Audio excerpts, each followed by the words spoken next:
Welcome, dear listeners, to another story that transcends time. Today I will share with you a narrative that took place almost 2 centuries ago, but carries eternal truths about dignity, love, and the strength that resides in the most unlikely hearts. It is a story about how kindness can flourish even in the most rigorous winters of the human soul. Imagine a London covered in fog, where a girl of barely 6 years walks through the frozen streets, carrying the weight of 3 destinies in her small hands. In the midst of the social darkness of Victorian England, she approaches a powerful man and whispers words that will change their lives forever. "Sir, my mother is hungry.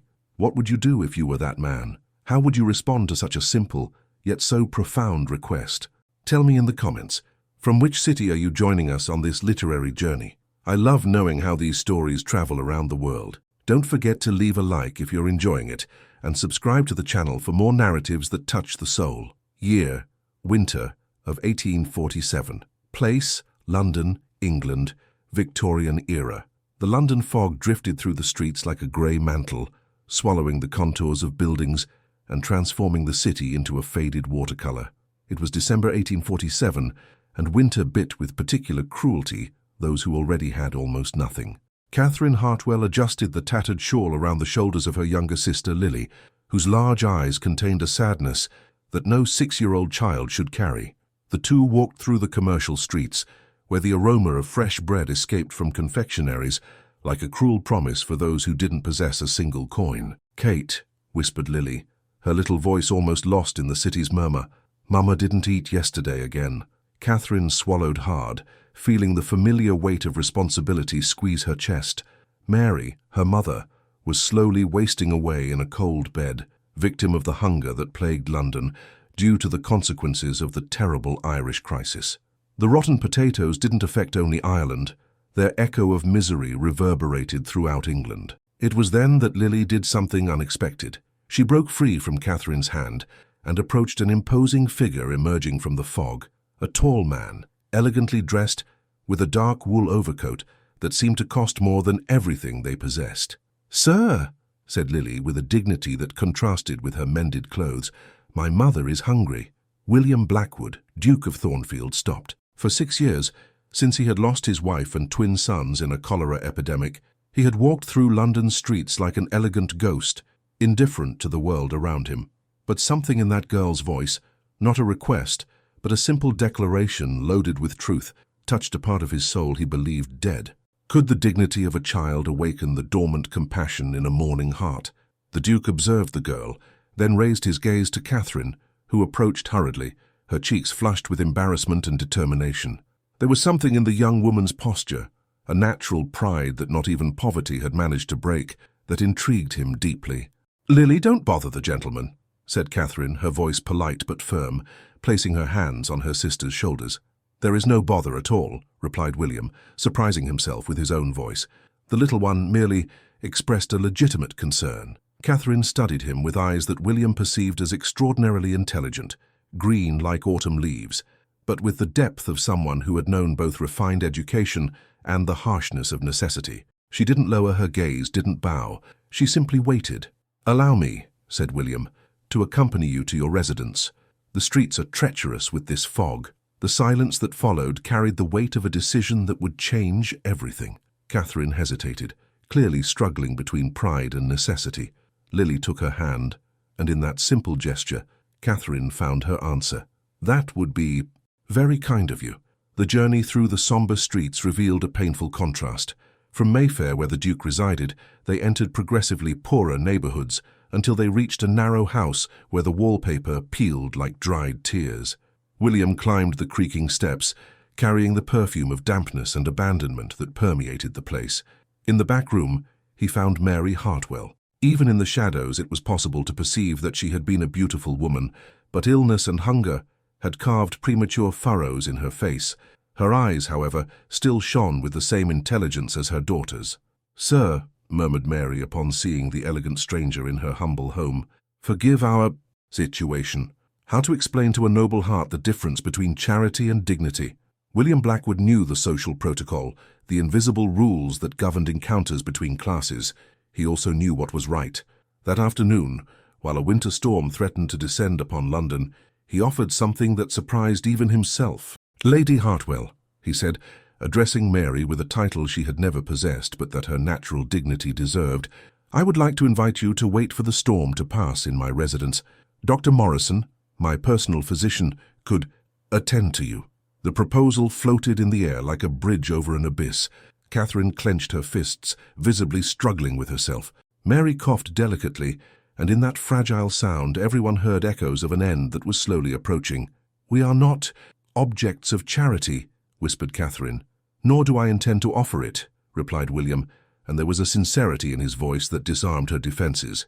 "I intend to offer shelter during a storm. Nothing more, nothing less." Lily, with the unconscious wisdom of children, took the Duke's hand. "Does the gentleman have a big house?" "Very big," he smiled, and it was the first genuine smile he had given in years. Too big for a man alone. Thornfield Manor emerged from the fog like a fairy tale palace, 4 floors of Georgian stone, with lateral towers that disappeared into the mist, formal gardens that even in winter maintained an austere beauty. Lily let out a sigh of admiration that echoed the unspoken feelings of her companions. Mrs. Pemberton, the housekeeper, received them with professional efficiency, but William perceived her evaluating gaze over the simple clothes of the guests, a gaze that he silenced with a single expression. "The East Wing," he instructed, "the rooms with garden views, and Dr. Morrison must come immediately." That first night, while Mary received medical care she hadn't experienced in months, Catherine remained at the window of the room, observing the gardens wrapped in mist. William passed through the corridor and saw her there, a silhouette outlined against the golden light of candles, and knew that Thornfield Manor would never be the same. What happens when 2 such different worlds touch? Can they coexist, or must one inevitably transform the other? In the weeks that followed, a subtle transformation took hold of Thornfield Manor. Lily filled the corridors with laughter that hadn't echoed between those walls for years. She conquered Patrick, the Irish gardener, who taught her about plants that would bloom in spring, and charmed even the stern butler, Mr. Hensley. Catherine, refusing to be a passive guest, found purpose in the Duke's vast library.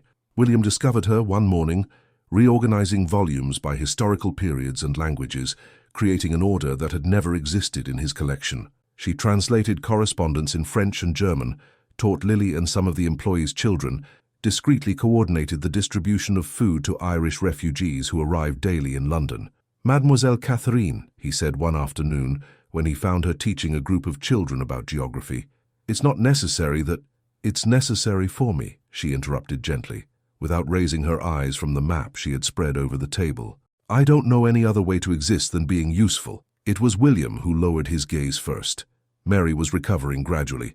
Dr. Morrison had diagnosed severe malnutrition, but reversible with adequate care. Her cheeks regained color, her cough diminished, and she began to come down for afternoon tea in the salon, where she conversed with William about literature and politics with an intelligence that confirmed the refined origins of her daughters. But it was on a stormy January night that everything changed irreversibly. William couldn't sleep, tormented by dreams where Charlotte and the boys accused him of forgetting their faces. He decided to walk to the conservatory, the old greenhouses he had converted into a music and reading room, when he heard the sound of the piano. Catherine was there, bathed in moonlight filtered through the fogged glass, playing a Mozart sonata with her own variations that William had never heard. Her hands danced over the keys with an intimacy that revealed years of formal study, and on her face was an expression of peace he had never seen. He approached silently, hypnotized not only by the music, but by the woman who created it. Catherine perceived his presence but didn't stop playing. Instead, her variations became more complex, more passionate, as if she played for him. When the last note faded, William was so close he could smell the subtle lavender perfume emanating from her hair. He almost extended his hand to touch the keys where hers had rested, almost touched her skin. Catherine rose abruptly, knocking over the bench. Forgive me, I shouldn't—" "Shouldn't what?" he asked, his voice hoarser than intended. "This." She gestured vaguely, encompassing the proximity, the music, the intimacy of the moment. "It's impossible." And she fled, leaving William alone with the echo of a melody and the devastating certainty that he was in love. How does one preserve dignity when the heart insists on disobeying social rules? Catherine avoided William for the following days, eating breakfast earlier, retiring earlier at night, always finding an urgent task that kept her busy away from him. But Thornfield Manor wasn't so large that two hearts could hide indefinitely from each other. It was Mary who, with the sharpened perception of mothers, broke the uncomfortable silence that had settled in the house. "Catherine," she said one afternoon, while they embroidered by the fireplace in the blue salon, "running from happiness won't make you more worthy of it." "I don't know what you're talking about," murmured Catherine, but her cheeks blushed, betraying her. "I know exactly what it is to love someone impossible," continued Mary, her voice laden with memories. "Your father was a university professor, son of a tailor. I was the daughter of a prosperous merchant. My family considered our marriage a scandal. But true love, my daughter, knows no hierarchies." Catherine dropped her embroidery. "Our situation is different. He is a duke. I am an extraordinary woman who brought life back to this house," Mary interrupted firmly. "I saw how he looks at you. I saw how this somber mansion gained light again since we arrived." That night, unable to bear the tension any longer, Catherine went down to the library to return some books. She found William there, seated in a leather armchair, staring fixedly at the fire dancing in the fireplace. "Catherine," he didn't turn, but his voice carried a deep weariness. "This cannot continue." "What cannot continue?" "This distance you've created between us. This fear." Now he turned, and his blue eyes were dark with contained emotion. "Talk to me. Trust me." The silence stretched like a rope about to break. Catherine closed her eyes, and when she opened them again, William saw unshed tears shining in them. "I was Lady Pembroke's companion," she said finally. "After Papa's death, I got that position to support Mamma and Lily. Lady Pembroke was kind, but her husband, Lord Edmund Pembroke, is a man without scruples. When his wife died, he made indecent propositions. When I refused, he falsely accused me of stealing family jewels. I couldn't prove my innocence. We lost everything." William rose slowly, his jaw tense with contained anger. "Why didn't you tell me this before?" "Because I knew you'd look at me like you're looking now, with pity, like a victim." Catherine raised her chin defiantly. "I don't want your compassion." "Then what do you want?" The question floated in the air between them, laden with possibilities and dangers. Will the past always manage to stain the present, or can true love rewrite destinies? Catherine's answer was interrupted by the unexpected arrival of Mrs. Pemberton, who entered the library with a worried expression. "Your Grace, forgive the intrusion, but there's a gentleman at the main door who insists on speaking with Miss Hartwell. He says he's Lord Pembroke." The blood fled from Catherine's face. William saw her pale and, in a protective instinct, stepped forward. "Where am I?" asked William, his voice dangerously calm. "At Parliament, Your Grace. Extraordinary session about the Irish refugees." Catherine clenched her fists. "It's strategic. He was always a coward." "Mrs. Pemberton," said William, "inform Lord Pembroke that Miss Hartwell is not available for visits. I already tried, Your Grace, but he said that he has urgent legal matters to discuss with her." The fear in Catherine's eyes slowly transformed into determination. "No, I'm going to meet with him. I can't hide forever." "Catherine." "No. If I don't face him now, William, he'll always hover like a shadow over us." "Over me." It was the first time she had called him by name, and the sound of it on her lips, even in such bitter circumstances, made William's heart accelerate. Lord Edmund Pembroke waited in the main salon like an elegant raven. He was a middle-aged man, tall and thin, with small eyes that seemed to calculate the value of everything around him. He smiled when Catherine entered, a smile that didn't reach his eyes. "Dear Catherine, how you look different. Life under ducal protection has clearly suited you well." "Lord Pembroke," Catherine kept her voice neutral, but William, watching from the door, perceived her trembling hands. "I came to resolve our small pending matter. My late wife's sapphire ring still hasn't been returned, because I never took it. Evidence suggests otherwise, but I'm a reasonable man." Pembroke walked through the salon, touching precious objects with disrespectful familiarity. £3,000, and we'll consider the matter closed. No scandals, no public exposures about your current situation." The silence that followed was laden with poison. William saw Catherine press her lips together, fighting to maintain composure. "I don't have that money." "No, but your protector does." Pembroke smiled cruelly. "The Duke of Thornfield is known for his generosity with lost causes." It was then that Catherine did something that surprised everyone, including herself. She raised her chin and looked Pembroke directly in the eyes. "Leave this house, now." "My dear, you don't understand the gravity." "I understand perfectly." Her voice grew in strength and dignity. I understand that you're a coward who attacks defenseless women, but I'm no longer defenseless. William smiled, proud of the extraordinary woman before him. But can courage alone overcome evil when it has social power on its side? Pembroke left, but his threat hung over Thornfield Manor like a storm cloud. Catherine barely slept that night, tormented by nightmares where she saw William being ruined socially because of her. At dawn, she made a desperate decision. Mary found her packing her few belongings in a travel bag, her hands trembling with determination and desperation. "Catherine, what are you doing?" "We're leaving for Yorkshire. I have a distant cousin there. We can start over, work on a farm, whatever." "And Lily? And my recovery? And William?" Catherine stopped packing, her back rigid with tension. "Especially because of William. I can't allow Pembroke to destroy him because of me.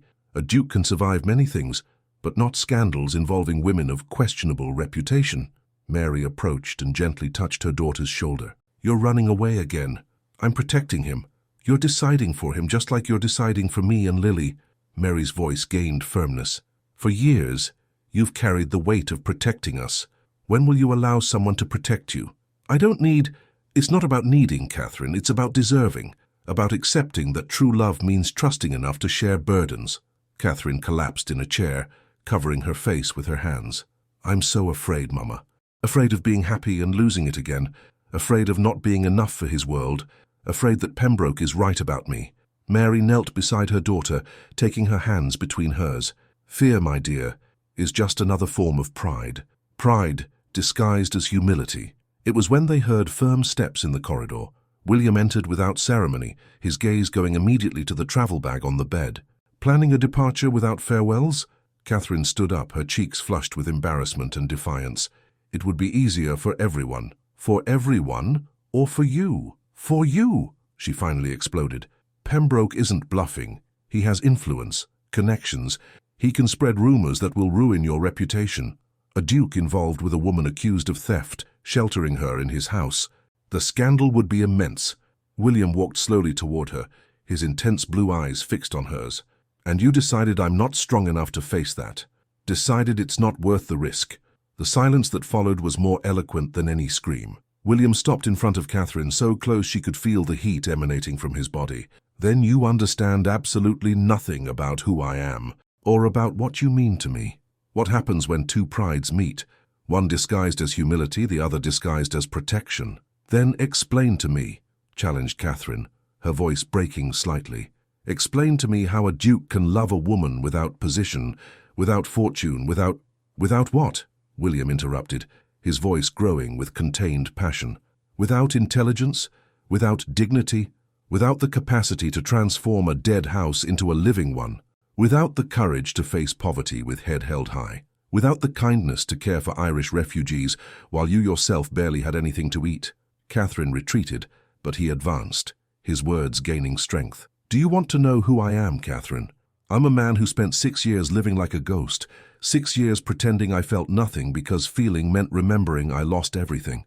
Until a 6-year-old girl told me her mother was hungry, and suddenly—" He stopped, running his hands through his dark hair, struggling for composure. "Suddenly I remembered what it was like to be human again." Mary discreetly withdrew from the room, closing the door softly behind her. "William," whispered Catherine. "No." He raised his hand, interrupting her. "Let me finish. You brought music back to this house. You brought laughter. You brought purpose. When I look at you, I don't see a woman without position. I see the strongest woman I've ever known, a woman who preferred dignified poverty to dishonor." Tears began to slide down Catherine's cheeks. "Do you want to know about social position?"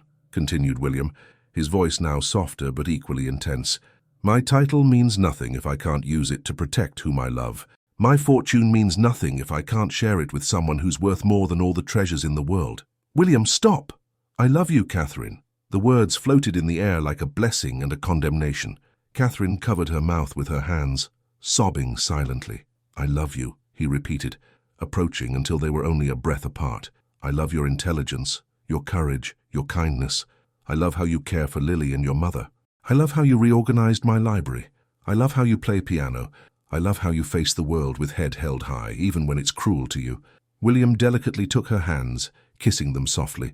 "And I especially love how you make me want to be a better man than I was." Catherine looked at him through her tears, seeing in those blue eyes a sincerity she could no longer deny. "I love you too," she finally whispered. "God forgive me, I love you too. But will love be enough to overcome all obstacles, or are there battles that still need to be fought?" William enveloped Catherine's face in his hands, wiping her tears with his thumbs in a caress so tender that she closed her eyes, finally surrendering to that moment. "Then marry me," he said simply. Catherine's eyes opened abruptly. "William, marry me, not for convenience, not for gratitude, but for love. Because I can't imagine my life without you, because you're my equal in all the aspects that truly matter." Catherine moved away slightly, needing space to think. "The social challenges, Pembroke, the differences between our worlds, we'll face them together." William kept his hands in hers, anchors of security. "You said you're no longer defenseless. You're right, because now you have someone who will fight by your side, not for you but with you. And if Pembroke manages to destroy us, then we'll be destroyed together as a family. But I don't believe he'll succeed." A smile touched William's lips. "You underestimate the power of a duke when he fights for what he loves. And I love you, Catherine Hartwell, madly, completely, irreversibly." Catherine looked at that extraordinary man who had appeared in her life on a foggy morning. She remembered the frightened girl she had been when she arrived at Thornfield Manor, compared her with the woman she was now, a woman who had found again her strength, her purpose, her capacity to love. "Are you sure?" she asked, her voice still tremulous with emotion. "I've never been more sure of anything in my life." Catherine breathed deeply, and when she spoke, her voice carried a determination he recognized and loved. "Then yes, yes, I'll marry you, William Blackwood. Not for the title, not for security, but because I love you too, because you made me remember who I really am." The kiss that followed was gentle at first, almost hesitant, as if both feared the moment was an illusion. Then it grew in intensity, charged with all the repressed feelings, all the unspoken words, all the passion they had tried to deny. When they separated, William rested his forehead against hers, smiling as he hadn't smiled in years. "Pembroke," murmured Catherine suddenly, reality returning like a cold wave. "Don't worry about Pembroke," said William, and there was something dangerous in his voice. "A man doesn't become a duke without learning to play political games, and I've played with much more formidable adversaries than him. What do you plan to do?" "I'm going to expose him publicly, but first—" William smiled, a smile that promised mischief and triumph. "First, we're going to give London society something really interesting to talk about. What bold strategy is being born in the Duke of Thornfield's mind?" The New Year's ball of the Marquesses of Salisbury was the most anticipated event of London's social season. It was there that alliances were formed, reputations built or destroyed, and where the cream of society gathered to see and be seen. William had accepted the invitation months before, when he was still the sombre duke who attended social events out of obligation. Now the invitation had become a weapon. "You want to present me publicly at the most important event of the year?" Catherine looked at him with a mixture of admiration and terror. "William, that's strategic," he completed, walking through the library where they had declared themselves. "Pembroke counts on our discretion, on our shame. He counts on us hiding while he spreads rumors through the salons. But if I appear with you officially as my fiancé, society will be shocked. Society will be curious.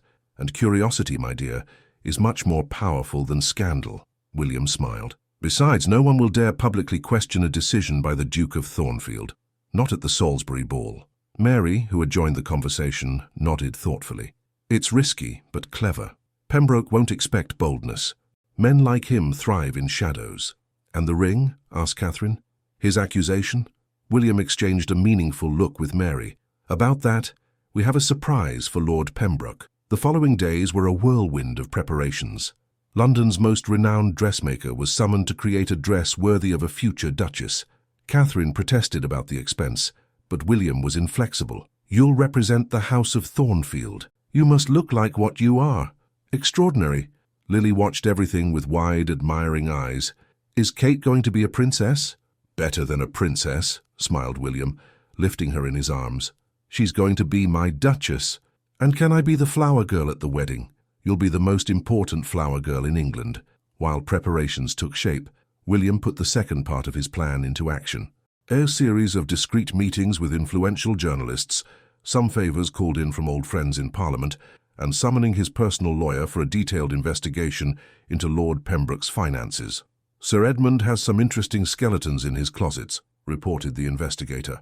Gambling debts, questionable investments with Irish refugees, and a disturbing pattern of accusing former female employees of theft when they refuse his advances. Other women? At least 3 similar cases in the past 5 years, all young, all without family to protect them. William's jaw hardened. Compile everything and find those women. I want them to have the opportunity to speak. On the eve of the ball, Catherine was too nervous to eat. William found her in the conservatory, playing piano as she did when she needed to calm her thoughts. Beethoven? He asked, sitting beside her on the bench. Moonlight Sonata. It helps me think. And what are you thinking about? Catherine stopped playing, her hands resting gently on the keys. If we're doing the right thing, if it wouldn't be better to face Pembroke discreetly, without exposing you to public scrutiny. William took one of her hands, intertwining their fingers. Catherine, listen to me. Tomorrow night when we enter that salon, you won't be the former companion accused of theft. You'll be the woman I chose to love, the future Duchess of Thornfield. Carry yourself with that dignity. And if I stumble? If I say something wrong? Then I'll be there to support you, just as you'll be there for me when I inevitably say something impolitic about Irish policies. Catherine laughed despite her nerves. Would you do that? My dear, I've given speeches in Parliament defending refugee rights. Do you think a room full of bored aristocrats intimidates me? Can the courage of 2 overcome the power of many's prejudice? The Marquesses of Salisbury's mansion glittered like a diamond against the London night. Elegant carriages formed a gleaming line at the entrance, pouring out the cream of Victorian society in their most luxurious attire. Catherine breathed deeply when their carriage stopped before the main entrance. The navy blue silk dress she wore was a work of art, discreet enough to be respectable, magnificent enough to command attention. Her jewels were borrowed from the late Duchess's collection, a symbolic touch William had insisted upon. Remember, murmured William, offering her his arm, you belong here as much as any of them, more than most. The murmurs began the moment they entered the main salon. Hundreds of crystal candles illuminated the environment, reflecting in golden mirrors and creating a sea of golden light. The orchestra played a Viennese waltz, and couples danced gracefully in the center of the salon. But all attention was focused on the entrance, where the Duke of Thornfield walked with a woman no one recognized, but who clearly wasn't from their usual social circle. Duke of Thornfield, greeted the Marquess of Salisbury, approaching with barely disguised curiosity. What a pleasure to have you again at our ball. Lord Salisbury, Lady Salisbury, William bowed elegantly. Allow me to present Miss Catherine Hartwell, my fiancée. The silence that followed was deafening. Lady Salisbury recovered first, her aristocratic education overcoming surprise. Miss Hartwell, what a pleasure to meet you. Lady Salisbury, thank you so much for receiving us in your beautiful home, replied Catherine, her voice firm and educated, executing a perfect curtsy. The news spread through the salon like wildfire. Within minutes, small groups formed, whispering speculations and theories.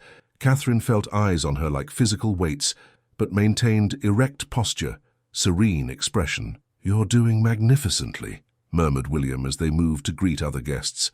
It was then that Lord Pembroke appeared. He approached like a confident predator, his false smile shining dangerously. Duke of Thornfield, what a surprise to see you here with Miss Hartwell. Lord Pembroke, William kept his voice neutral, but Catherine felt the tension in his arm. I believe you already know my fiancé. Oh, we know each other very well. Pembroke's smile became cruel. In fact, I have some fascinating stories about our dear Miss Hartwell, questions about moral integrity and honesty. The group around them grew, attracted by the imminent drama.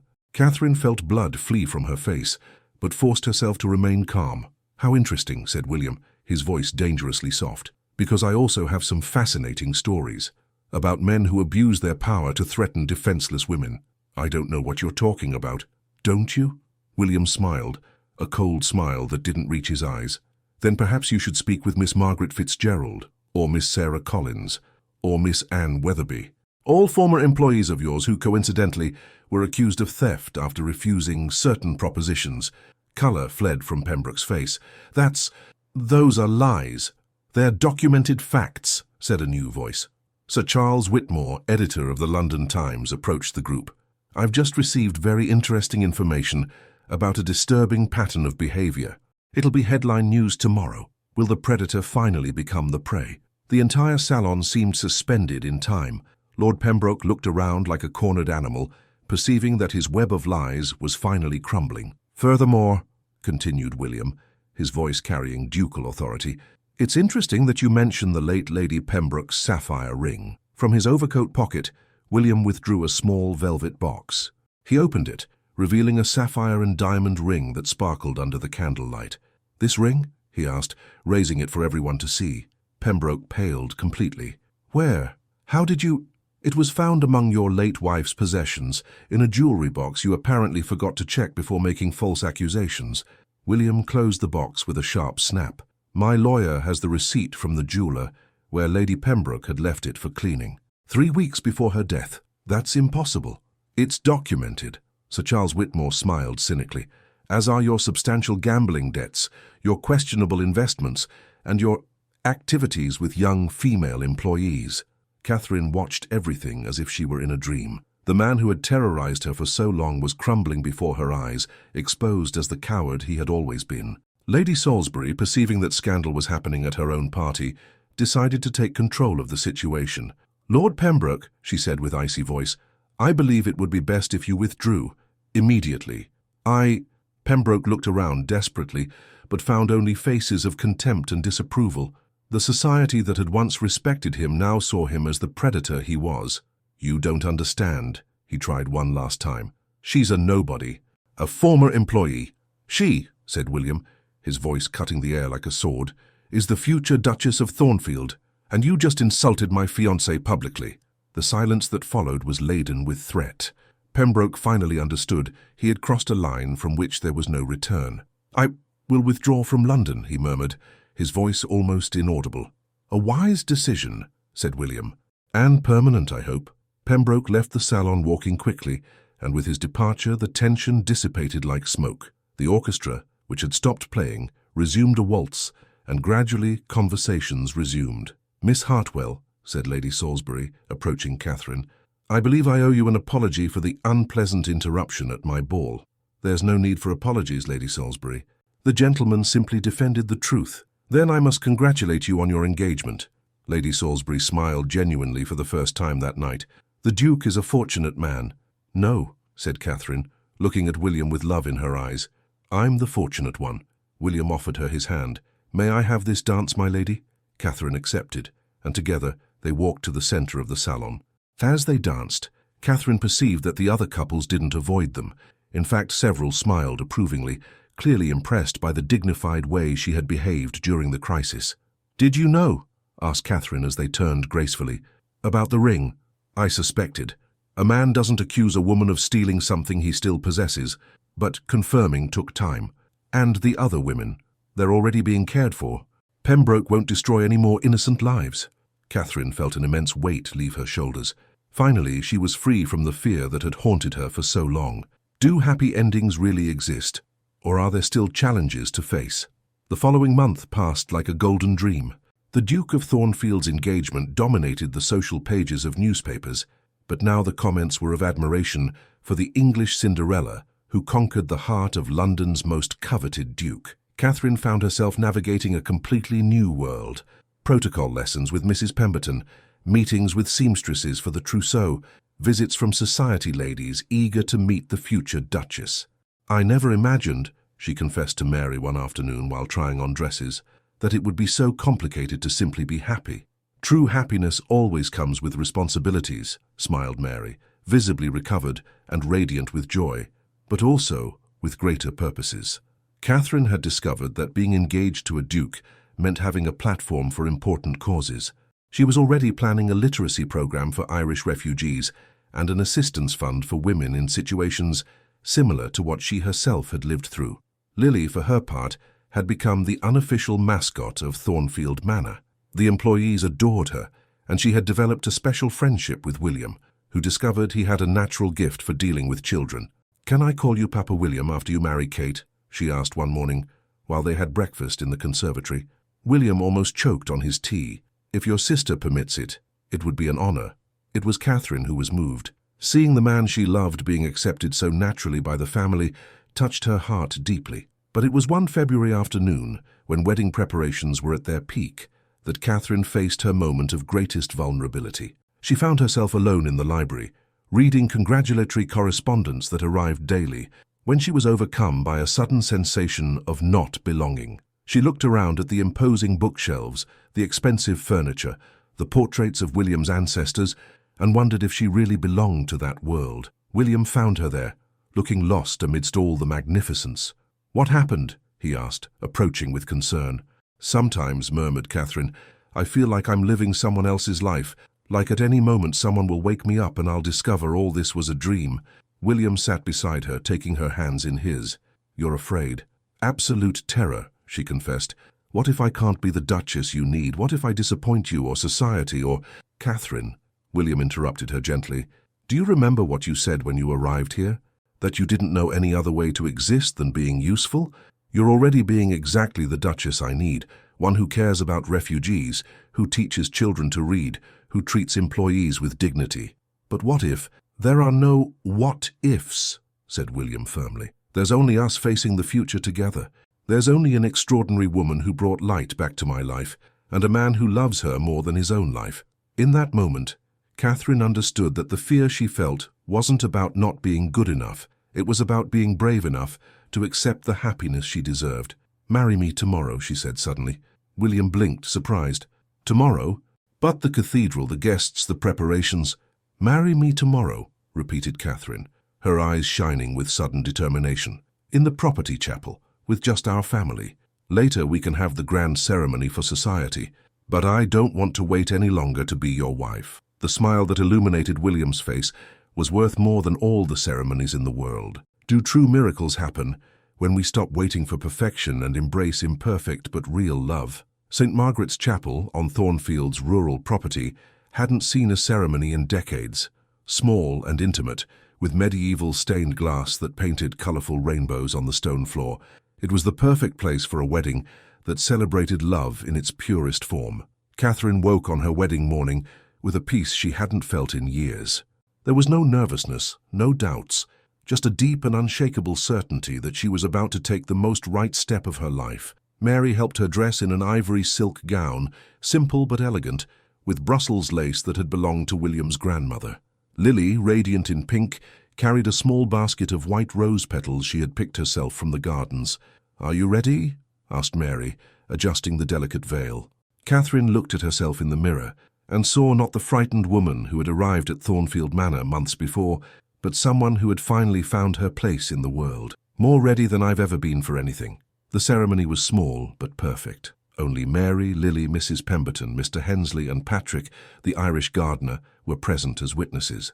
The local vicar, a gentleman who had known William since childhood, conducted the ceremony with warm simplicity. When William saw Catherine walking down the aisle, illuminated by the rays of sunlight streaming through the stained glass, he knew this moment would be engraved in his memory forever. She was stunning, but more than that, she was complete, fulfilled, finally free from all the fears that had haunted her. "Do you take William Blackwood as your lawful husband? To love and honor him in joy and sorrow, in wealth and poverty, in sickness and health, until death do you part?" "I do," said Catherine, her voice clear and firm, echoing in the small chapel. "Do you take Catherine Hartwell as your lawful wife, to love and honor her, in joy and sorrow, in wealth and poverty, in sickness and health, until death do you part?" "I do," replied William, his blue eyes shining with emotion.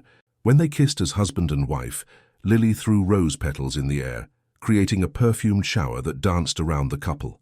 Mary cried with joy, and even Mrs. Pemberton discreetly dried her eyes. The celebration was intimate, held in the mansion's morning salon, with a simple but delicious cake and champagne that sparkled like golden promises. Patrick played violin, Irish melodies that spoke of new beginnings and fulfilled hopes. "To the Duchess of Thornfield," toasted Mr. Hensley, raising his glass with genuine pride. "To Catherine," corrected William, looking at his wife with infinite love, "who brought life back to this house and to my heart." Later, when the guests had retired and the mansion returned to silence, William and Catherine walked through the gardens under the full moon. Winter was coming to an end, and the first signs of spring were beginning to appear, small green shoots that promised flowers and new life. "Do you have any regrets?" asked William, enveloping her in his arms. "Just one," said Catherine, smiling mischievously. I should have said yes sooner. And I should have asked sooner. No, she said, resting her head against his chest and listening to the steady beat of his heart. Everything happened exactly when it should have. I needed to learn to accept the love I deserved. And you needed to remember how to love again. They remained there embraced under the stars, two hearts that had found in each other their true home. Catherine thought of the journey that had brought them there, from poverty to prosperity, from despair to hope, from loneliness to the deepest love she had ever imagined possible. What will happen now? She murmured. Now, said William, kissing her hair. We're going to live. We're going to create a family. We're going to use our position to help others as you were helped. We're going to grow old together in this house you transformed into a home. Catherine smiled, thinking of Lily growing up with safety and love, of Mary finally having the rest and dignity she deserved, of all the lives they could positively touch with the platform they now possessed. You know, she said, looking up to find the blue eyes she loved, I think this is just the beginning of our story. The best possible beginning, agreed William, and sealed the promise with a kiss that tasted of all the springs to come. Thus, on a foggy London morning, a 6-year-old girl had changed 3 destinies with a simple phrase, and at a rural chapel altar, 2 hearts had chosen to be brave enough to believe in true love. Some stories, after all, really do end with happily ever after, not because they're perfect, but because they're true.